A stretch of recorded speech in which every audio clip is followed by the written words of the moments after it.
Bismillahirrahmanirrahim. Assalamualaikum warahmatullahi wabarakatuh. Alhamdulillahirabbil alamin. Wassalatu wassalamu ala asyrafil anbiya'i wal mursalin wa ala alihi wa sahbihi ajma'in. Baiklah, kami daripada kumpulan 2 yang terdiri daripada saya sendiri iaitu Ishak Syukri bersama rakan sekumpulan saya iaitu Siti Nurul Nafisah dan juga Najah. Jadi pada kali ini kami akan membuat sedikit perbentangan. Berkenaan dengan tajuk Khawarij di bawah subjek pengantar ilmu akidah, kod PIMK 1084. Nama pensyarah kami ialah Ustaz Ahmad Tamizi bin Abu. Baiklah, kita mulakan dengan pengertian Khawarij. Assalamualaikum warahmatullahi wabarakatuh. Nama saya Najah binti Muhammad Safi. Sekarang saya akan membentangkan apa itu maksud Khawarij. Khawarij bermaksud perkataan bahasa Arab yang berasal daripada kata kerja kharaja, iaitu keluar, muncul, timbul dan memberontak. Istilah Khawarij pula ialah satu kelompok pengikut Ali bin Abi Talib yang keluar daripada pasukan kerana tidak berpuas hati terhadap keputusan Ali yang menerima tahkim, iaitu perundingan damai dalam perang Siffin dengan pasukan Muawiyah tentang persengketaan khilafah. Perang Siffin ialah perang antara Saidina Ali dengan Gubernur Muawiyah bin Abi Sufyan yang menentang pemerintahan pusat yang berlaku pada 37 Hijrah bersamaan dengan 657 Masihi. Khawarij ialah nama yang diberikan kepada mereka kerana mereka keluar daripada pasukan Ali bin Abi Talib. Selain daripada nama Khawarij, mereka dikenali juga sebagai kaum Syurah yang bermaksud kaum yang mengorbankan diri untuk kepentingan keredaan Allah Subhanahu Wa Taala. Dan ini berasaskan kepada dalil surah Al-Baqarah ayat 207 yang bermaksud, dan di antara manusia ada orang yang mengorbankan dirinya untuk mencari keredaan Allah, dan Allah Maha Penyantun kepada hamba-hambanya. Pendapat lain juga mengatakan bahawa pemberian nama Khawarij berdasarkan surah An-Nisa ayat 100 yang bermaksud, barang siapa berhijrah di jalan Allah, nescaya mereka mendapati di muka bumi ini tempat hijrah yang luas dan rezeki yang banyak. Barang siapa keluar dari rumahnya dengan maksud berhijrah kepada Allah dan Rasulnya, kemudian kematian menimpanya sebelum sampai ke tempat yang dituju, maka sungguh telah tetap pahalanya di sisi Allah, dan adalah Allah Maha Pengampun lagi Maha Penyayang. Seterusnya ialah Harurah, Kufah di Iraq. Harurah ini ialah tempat mereka berkumpul setelah mereka keluar semasa perang Siffin. Ahli Khawarij ini terdiri daripada 12,000 orang yang diketuai oleh Abdullah ibn Wahab Ar-Rasid. Seterusnya ialah saya akan memberikan sebab kenapa golongan ini keluar daripada pasukan Ali bin Abi Talib. Sebab utamanya ialah mereka tidak setuju dengan sikap Khalifah Ali yang menerima perundingan damai dengan musuh. Hal ini kerana mereka hampir menang dalam peperangan tersebut, iaitu Perang Siffin. Pada awalnya, Khalifah Ali tidak menyetujui kerana pihak lawan mengacungkan Al-Quran ke atas. Tetapi akhirnya Khalifah Ali didesak oleh penghafal Al-Quran untuk ke meja perundingan dengan musuh dan menerima damai. Bismillahirrahmanirrahim. Assalamualaikum warahmatullahi wabarakatuh. Saya Siti Nafisa binti Zulkarnain seterusnya akan membentangkan sejarah perkembangan kumpulan Khawarij. Setelah kewafatan Saidina Uthman Affan yang dibunuh oleh orang Khawarij, kaum muslimin bersepakat untuk memilih Ali bin Abi Talib sebagai Khalifah Ar-Rashidin yang keempat. Berita kewafatan Saidina Uthman Affan ini telah tersebar hingga sampai kepada Muawiyah bin Abu Sufyan yang mempunyai pertalian saudara dengan Saidina Uthman Affan sendiri. Sesuai dengan tradisi Islam yang diamalkan, Muawiyah ingin menuntut bela ke atas kematian saudaranya. Apabila orang-orang daripada kumpulan Khawarij ini mendapat tahu mengenai berita ini, mereka ketakutan dan bercadang untuk menyusup masuk ke dalam pasukan Ali bin Abi Talib. Muawiyah berpendapat bahawa semua orang yang terlibat dalam pembunuhan Saidina Uthman Affan harus dibalas dengan bunuh. Sedangkan Saidina Ali pula berpendapat yang sepatutnya dijatuhkan hukuman hanya bagi mereka yang membunuh Saidina Uthman Affan sahaja, berdasarkan pelaksanaan hukum qisas dalam Islam. Oleh kerana Muawiyah ini enggan untuk mengikut hukum qisas, akhirnya tercetusnya Perang Siffin. Untuk memulihkan keadaan, kedua pihak perlulah mengirimkan utusan untuk berunding sesama mereka. Melihatkan kepada hal ini, orang-orang Khawarij ini keluar semula dari pasukan yang menyokong Saidina Ali bin Abi Talib. Lalu mereka ni pun merancang untuk membunuh Muawiyah dan Ali. Namun begitu, mereka hanya berjaya membunuh Saidina Ali bin Abi Talib. Seterusnya, terdapat 7 pecahan utama dalam mazhab Khawarij, iaitu Al-Mahkamah Al-Ula, Al-Azariqah, Al-Najdat, Al-Tu'alabah, Al-Ajaridah, Al-Abadiyah dan As-Safriyah. Manakala terdapat pula pecahan kecil lain dalam mazhab ini, antaranya Al-Ibatiyah, Al-Syamrakiyah, As-Salaidiyah, As-Siriyah, Al-Azriyah, Al-Ajradiyah dan banyak lagi. Sekian, itu sahaja pembentangan dari saya mengenai sejarah perkembangan kumpulan Khawarij. Seterusnya saya serahkan kepada Ishak Syukri untuk meneruskan pembentangan beliau. Baiklah, terima kasih kepada saudari Nafisa. Seterusnya kita bergerak kepada prinsip ajaran golongan Khawarij. Yang pertama, kaum muslimin yang melakukan dosa besar adalah kafir. Yang kedua, menghalalkan darah umat Islam yang berbeza iktikad dengan mereka. Yang ketiga ialah membataskan sumber syariat hanya kepada Al-Quran dan tidak menerima As-Sunnah sebagai hujah kerana mereka menganggap Nabi boleh tersalah dan tersilap. Dan yang terakhir ialah para sahabat yang terlibat di dalam Perang Jamal menerima majlis tahkim ialah kafir. Jadi di sini saya ingin kongsi sedikit kisah berkenaan dengan Perang Jamal ini. Jadi Perang Jamal ini merupakan peperangan pertama dalam Islam yang melibatkan umat Islam berlawan dengan umat Islam sendiri. Kebiasaan daripada kita sering mendengar bahawa peperangan dalam Islam pastinya akan menentang musuh yang kafir. Tetapi sebenarnya wujud satu peperangan yang signifikan, iaitu melibatkan orang Islam dalam kedua-dua pasukan. Perang Jamal juga boleh disebut sebagai Perang Unta. Dinamakan Perang Unta adalah kerana pada ketika itu Sayyidatina Aisyah hanya berada di atas unta.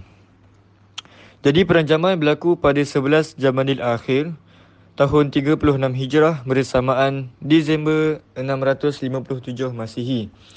Punca utama peperangan ini berlaku ialah kerana terjadinya salah faham antara pihak Sayyidina Ali dan pihak Sayyidatina Aisyah, Ummahatul Mukminin, yang telah dicetuskan oleh golongan munafik.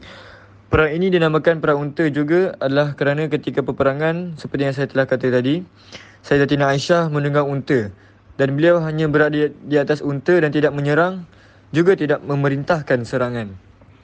Perkara penting yang harus ditegaskan tentang peperangan ini ialah peperangan ini bukan bertujuan untuk membunuh atau isu perebutan kuasa, tetapi hanya atas dasar untuk menegakkan kebenaran.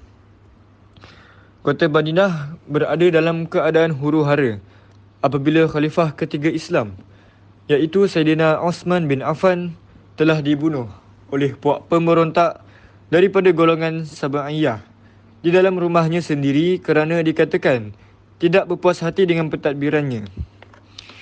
Saidina Osman telah dibunuh secara zalim pada bulan haram dan golongan Sabaiyah ini telah mencemarkan tanah Rasulullah.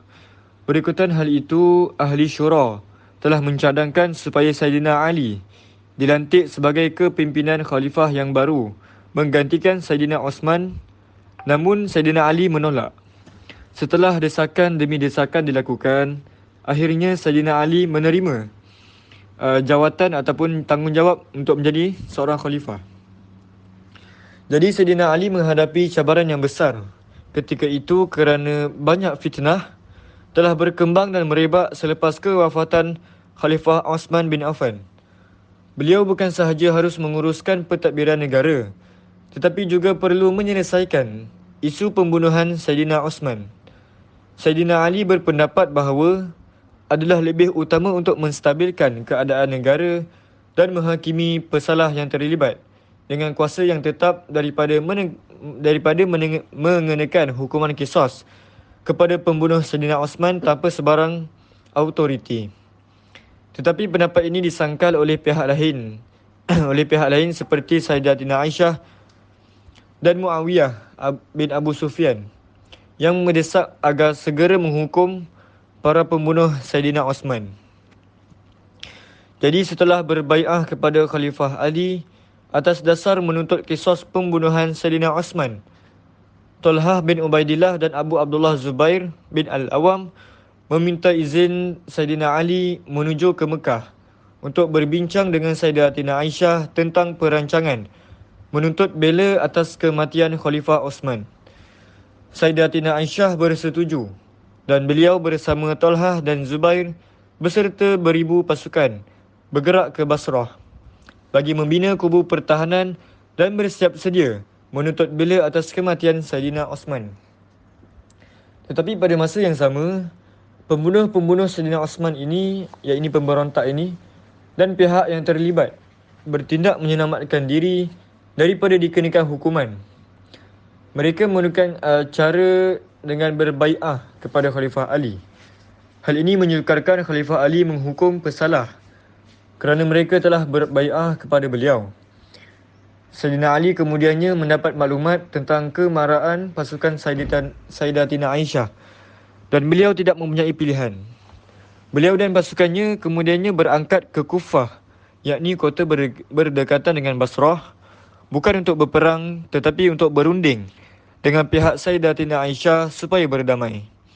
Kerana pada fikiran Saidina Ali, hal ini tidak boleh dibiarkan kerana jika peperangan berlaku, pasti akan membawa kemudaratan yang besar. Pertumpahan darah yang dahsyat akan berlaku dan umat Islam akan berpecah. Jadi seterusnya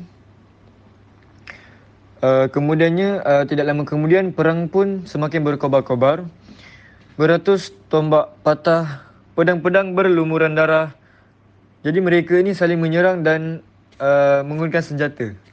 Kaum Sabaiyah berusaha mencapai unta Aisyah radhiyallahu anha dan hendak membunuh Ummul Mukminin, akan tetapi gagal.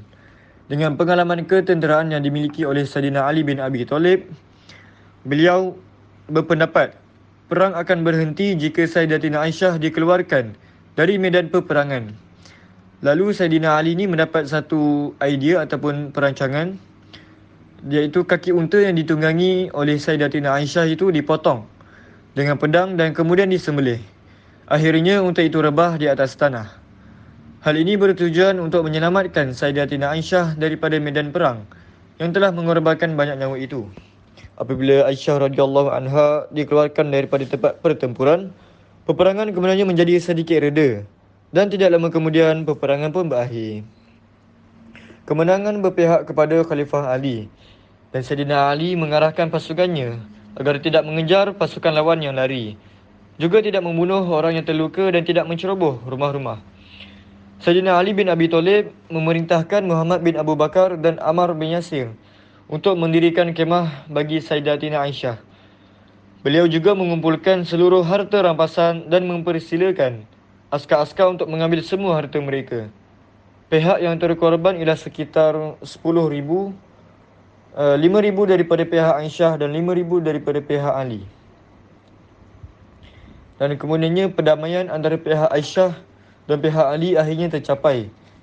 Tetapi sekali lagi Sayyidina Ali harus menghadapi satu ancaman besar, iaitu menghadapi pihak Muawiyah bin Abu Sufyan yang bergerak dari Syam ke Kufah atas matlamat yang sama, iaitu menuntut bela atas kematian Saidina Osman. Lalu berlakulah perang Siffin dan terhasillah daripadanya puak Khawarij dan puak Syiah. Justru perang Jamal dan perang Siffin ini saling berkait dan perpecahan umat Islam kini bermula daripada fitnah yang berlaku selepas kewafatan Khalifah Saidina Osman bin Affan. Jadi berdasarkan kisah perang Jamal ini, kita haruslah mengambil pengajaran, yakni sesungguhnya kita harus mengkaji peristiwa ini dengan adil. Sebagai seorang Muslim, kita tidak boleh termasuk dalam golongan ekstrim yang telah mengkafirkan kedua-dua belah pihak atas alasan mereka telah melakukan kesilapan. Perbahasan para ulama tentang peperangan ini harus dirujuk terlebih dahulu sebelum menilai peristiwa ini mengikut akal fikiran kita yang cetek. Jadi itu sahaja perkongsian saya. Kita bergerak kepada pembentangan yang seterusnya. Seterusnya, kita beralih kepada ciri-ciri yang ada pada kumpulan Khawarij ini. Yang pertamanya, mereka mudah mengkafirkan orang yang tidak sependapat walaupun yang beragama Islam juga. Yang kedua, Islam yang benar adalah mengikut fahaman mereka. Seterusnya, orang Islam yang tersesat mesti dibawa kembali tetapi mengikut ajaran mereka. Mereka juga memilih imam daripada golongan mereka sendiri. Tambahan pula, mereka bersifat fanatik terhadap agama mereka hingga menggunakan kekerasan dan pembunuhan untuk mencapai tujuan mereka.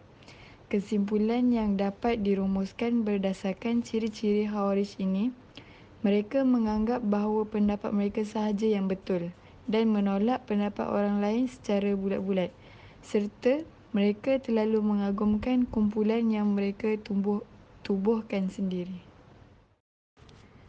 Seterusnya ialah kelompok-kelompok Khawarij. Kelompok-kelompok Khawarij ini terdiri daripada 6 kelompok. Kelompok yang pertama dinamakan sebagai Al-Muhakimah. Golongan ini ialah generasi pertama daripada Perang Siffin. Mereka membuat pemberontakan terhadap Ali bin Abi Thalib yang menyetujui tahkim semasa Perang Siffin. Nama Al-Muhakimah diambil daripada prinsip mereka iaitu La hukma illa Allah, yang bermaksud tidak ada hukum selain hukum Allah. Prinsip mereka ialah semua yang melakukan dosa besar adalah kafir dan mereka hanya menerima daripada Al-Quran sahaja. Kelompok yang kedua ialah dinamakan sebagai Al-Azariqah. Pemberian nama Al-Azariqah ini daripada pendirinya iaitu Abi Rashid Naim bin Al-Azraq. Al-Azariqah terkenal kerana kelompok mereka yang paling ekstrim dan radikal, iaitu mereka mengatakan bahawa orang yang melakukan dosa besar adalah musyrik. Musyrik ialah dosa yang paling besar melebihi dosa kafir. Sebab itu mereka dinamakan kelompok yang paling ekstrim. Kelompok yang ketiga ialah Al-Najdah.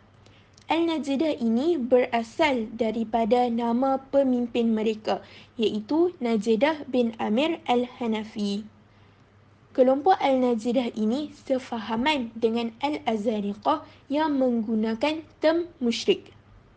Musyrik kepada mereka ialah orang yang tidak mahu mengikuti ajaran Al-Azariqah, dan kelompok Al-Najdah ini mereka menghalalkan membunuh perempuan dan anak-anak orang Islam yang tidak sefahaman dengan mereka. Kelompok yang keempat ialah Al-Ajaridah. Ketua bagi kelompok Al-Ajaridah ini ialah Abdul Karim bin Ajrad. Mereka mengatakan bahawa hijrah bukan satu kewajipan tetapi kebajikan sehingga pengikut mereka tinggal di luar kekuasaan mereka dan mereka tidak dianggap sebagai kafir. Golongan yang kelima ialah Ashrufiyah. Kelompok ini ialah pengikut Ziyad bin Al-Ashfar. Mereka mengatakan bahawa prinsip mereka ialah orang yang melakukan dosa besar dikenakan had yang ditentukan oleh Allah. Sebagai contoh, pencuri, penzina dan sebagainya. Orang yang melebihi had. Kelompok yang keenam iaitu yang terakhir ialah Al-Ibadiyah. Kelompok ini dipimpin oleh Abdullah ibn Ibad. Al-Ibadiyah ialah penganut fahaman Khawarij yang paling moderat dan luas. Dan juga kelompok ini, prinsip fahaman Al-Ibadiyah ialah yang pertama, orang Islam yang tidak sefahaman dengan mereka tidak dianggap kafir dan juga tidak dianggap sebagai mukmin. Yang kedua, mereka diharamkan untuk memerangi orang yang tidak sehaluan dengan mereka.